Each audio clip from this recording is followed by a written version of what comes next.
Hello, Harley Benton people. I talked to Harley Benton, who, of course, are paying for this video. That's what we do. This is a paid-for advertisement, but it's one of those weird advertisements where I am allowed to say whatever the fuck I want. And if I want to bitch about stuff, I will bitch about stuff. So it's up to the companies to make sure the products are the quality that they're supposed to be, and don't come kill the messenger. That's what happens. Hashtag truth bomb. If you don't believe it, don't watch the video. So we talked about what products to review, and they said, well, we have the HB35 Plus in metallic colors now, like green and blue, and it's cool. And I know Leaf Huge, by the way, great channel, Leaf Huge. Watch his video of these guitars. Reviewed them. So I said, I don't need to do it because I've already done the HB35 Plus. It's right there. That's mine, actually, from a few years ago. And I really like this guitar, which is why I kept it. Back in the day, they still had the stick-on things. And so my sticker is still on there. And that's a really, really great guitar for the money. I said we don't have to look at the new one because it's really just a new color. But I want to make money. So that was what was there to review. No. That's not what happened. I wanted to see where Harley Benton is now. How far have they come? This was a couple of years ago, and just because it's the same model doesn't mean it's the same factory. We don't know what the factory is, but I know they're constantly switching to better and better manufacturing avenues. So even though it's a HB35 Plus, this could be from a much better factory, and I have a factory feeling, that this is, again, a level up from this guitar. So it's technically the same damn thing. But feel-wise, you'd be hard-pressed to look for glue residue and the little badly filed nuts and all that stuff. This is better. Most certainly, actually. So when I unboxed this and started playing with it, I was like, holy crap, this is good. I really want this, which is ridiculous because I have high-priced semi-hollows and I have this. But now I want this, not just because it's cool and green. So let's talk about it. Sparkly, freckly green, but then in the back, pissy yellow, totally cool. That's, I guess, what you want. And it's a set neck. You have the little thingy here. This thing is, what, $249, I think?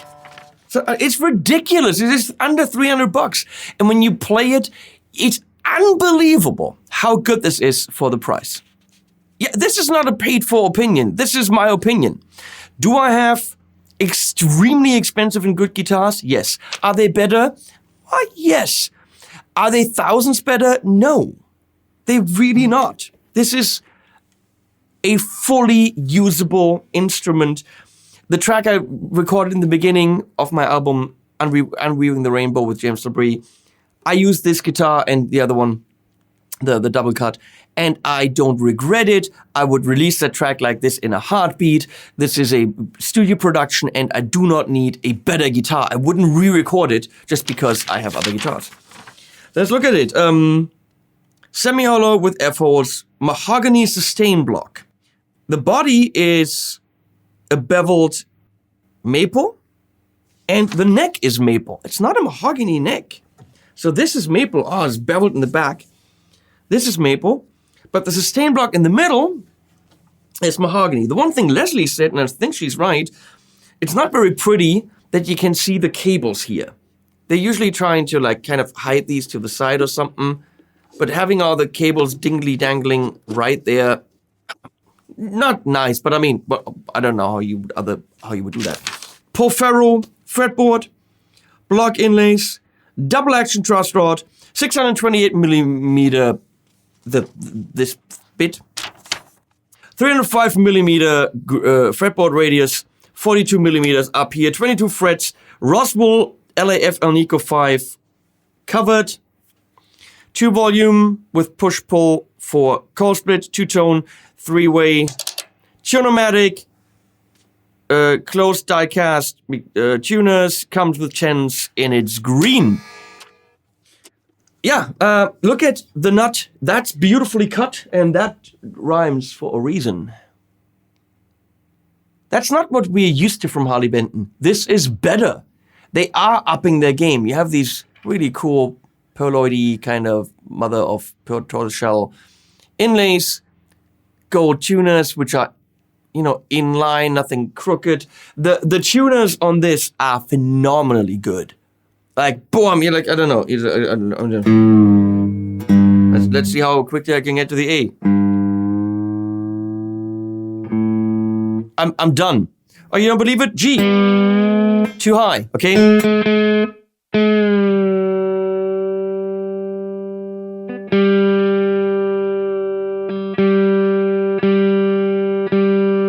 Done. It plays beautifully. The thing is, it has a little bit more weight than, I don't know, than this one. I don't know, but it has more weight than like my Stanford or my other hollow bodies. It's not a light guitar. Just because it's hollow body, don't think it's light. It has a mahogany sustain block, and in that price range, that's not going to be super nicely dried and amazingly aged mahogany. It's probably going to have some wetness in it, and that's where the weight comes from. So don't expect this to be a super light guitar. The dots are not centered. Let's throw it away.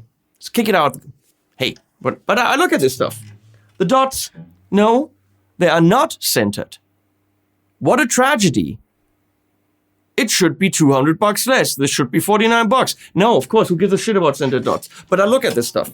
Binding with the beautiful lines, the color, gold and green, I don't know. Leslie, what do we think about gold and green? I don't like gold. She does not like it. Moving on into the Tone King Gremlin, I'm going to say very quickly, no, I'm not sending it into a cheap amp. Why? Because this, whatever you're testing needs to be the lowest common denominator. If I have a cheap amp and there's a bad sound, do you know whether the thing we're reviewing is bad or whether the amp is bad? So if all the amps and everything is great and the guitar's shit, we're still going to get a shit sound. If everything is great and the guitar's great, then you're going to get a great sound. Okay? So, no, it doesn't make sense. Everyone's like, oh, he's sending a $250 guitar into like €1,000 amp. I'm like, yeah, because it doesn't make sense to throw shitty gear into the mix when you're trying to find out if the gear you're reviewing is good. Moving on into the Gremlin by Tone King with a little bit of drive on it. Here we go. Front thing, this thing.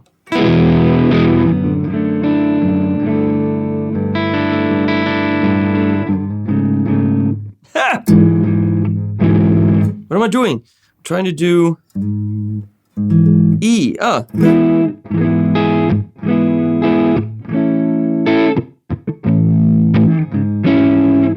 can't do that chord.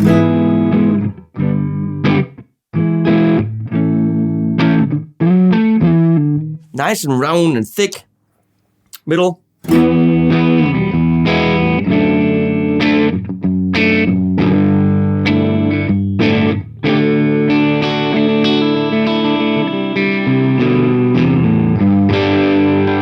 And the back.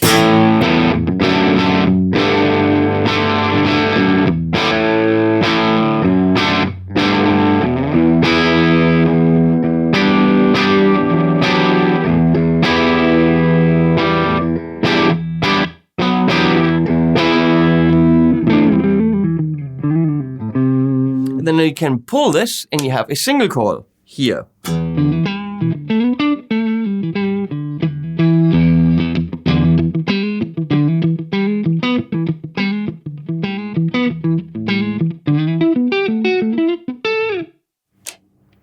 Single coil humbucker.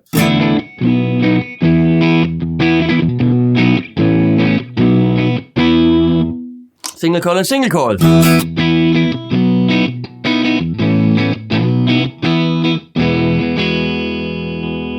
Single coil and humbucker.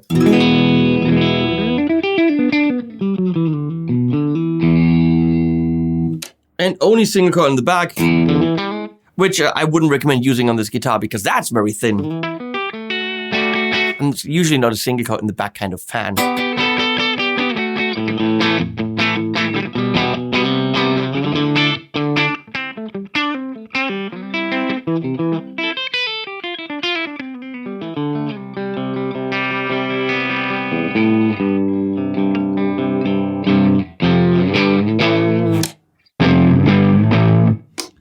Let's throw some delay on there, a little bit of overdrive.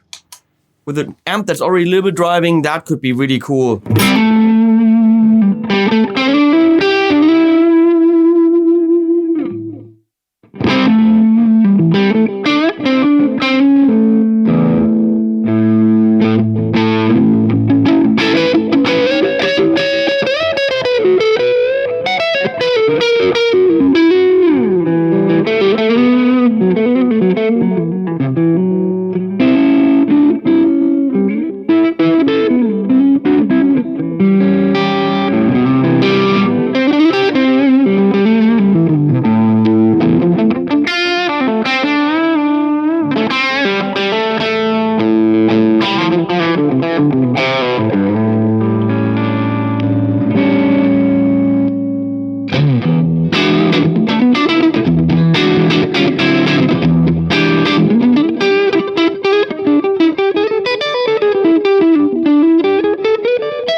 It's never going to sound like a Strat. So the single coil stuff, I think for cleans is fine, but it's not going to be a Strat. It's always going to be a hollow body thing. Let's move to the Fender Deluxe Reverb.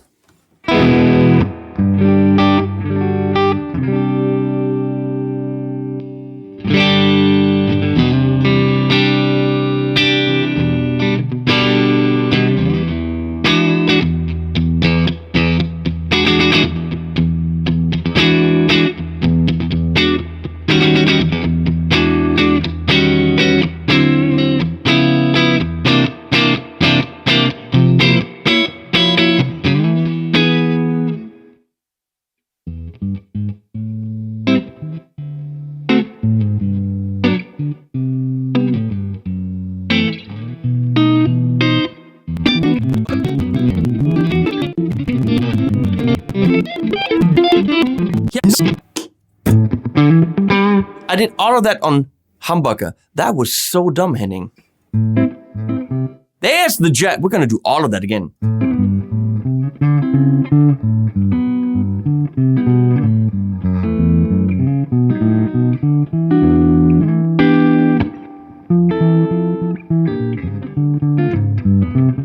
Whoa!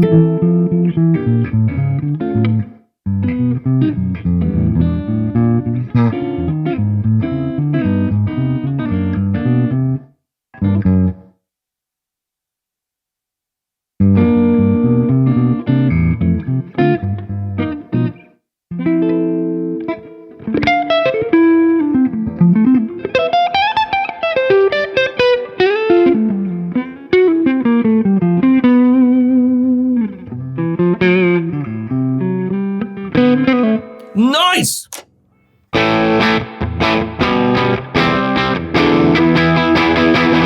Let's rock for real with the Revv 740 on the crunch channel.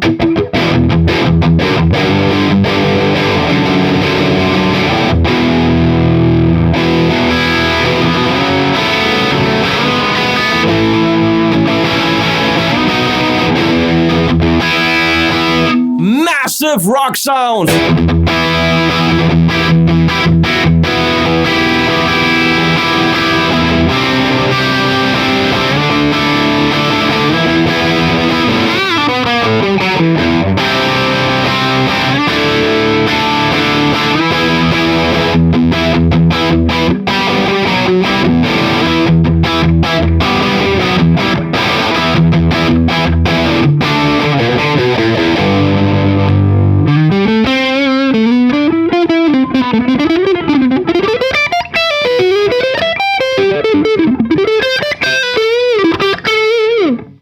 That's nice. Let's go into a classic JTM type thing, which is the Achillies Argos.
Engl Fireball because we can.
Holy crap, is this a good guitar? Yeah, it was good back then. I think in my new details, tuners, nut, stuff like this, the build quality's gone up. If you're into sparkle, there you go. If gold's not your thing, well, you're shit out of luck. But frets, binding, except for, of course, the dots are not centered. Switchy, it's there. It's unbelievable how they do that for $249. I can't fault it. Wait, this has a ding in it. A tiny little ding in the neck. And I'm gonna say I probably did that by, working with it. It's a very, I'm not over-exaggerating. I really am not. It's a very, very inspiring, very, very good guitar that you hit and makes a sound. It's a very good instrument, and in no way ever is $249 not a good price for this. $500 would be a good price for it, or even more. If you don't believe me, okay, fine. If you think I'm getting paid to say this, do this. Order yourself one. If you don't like it, send it back. And then write me under the video, I ordered one, I didn't like it. That's fine. There's literally nothing I can tell you that could convince you that this is good once you get in your hand and you're like, oh, I don't like it. I guess Henning was wrong. And you can also say Henning was paid to say these things, but I'm not. I'm paid for the work, because trust me, Leslie needs to eat, I need to eat, all the shit costs money. I don't know if you notice how many cameras are switching to show you this video. Some people are not aware of this. This costs money, and that's what they're paying for. In no way ever my opinion. If they tried, they could fuck off. Thank you for watching. Links below, please use them. Please support me on Instagram. I need more subscribers there. I need more subscribers everywhere. Because subscribers means companies come to me, and that means I can show you those videos. Thanks for switching, Leslie. You've been awesome, you people there. And now we're going to look at some awesome animals at the end.